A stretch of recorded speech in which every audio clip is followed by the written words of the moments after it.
Another day and another small patch from Valve. This week is like a present that keeps on giving, it's absolutely insane. In yesterday's video we discussed the most recent ban wave, which could potentially be one of the biggest ban waves I've seen since I started playing Counter-Strike back in 2016.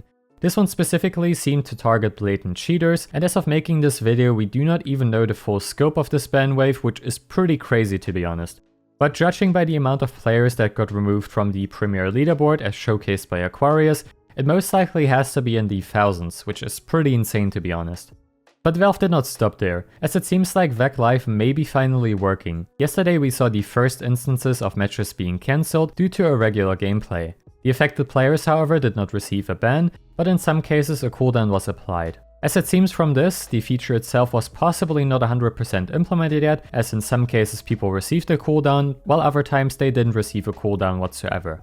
However, today's update seems to change that and further adds to this brand new feature, as according to Gabefollower. Apparently now the player that is flagged by VAC and their party will receive a cooldown, which is I believe around a day or so.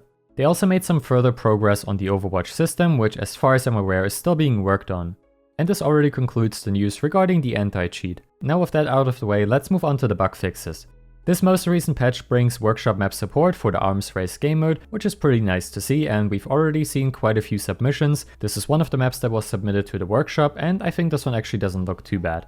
Alongside with this, Valve has also made a few improvements to the demo viewer. The demo playback will now pause at the end instead of returning to the main menu, which is pretty nice to see, and demos have also received some minor performance improvements. They've also addressed the bug that caused the keyboard input to be ignored during the end of match map vote, which I can imagine would have been quite annoying.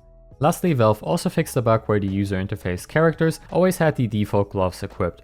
And this already concludes today's video. The most recent changes have definitely sparked some hope within the Counter-Strike community, and Valve has done a pretty good job in my opinion. As always, of course, thank you so much for watching the video. I hope it was informative and enjoyable to watch. Feel free to subscribe, and I will see you guys in the next one.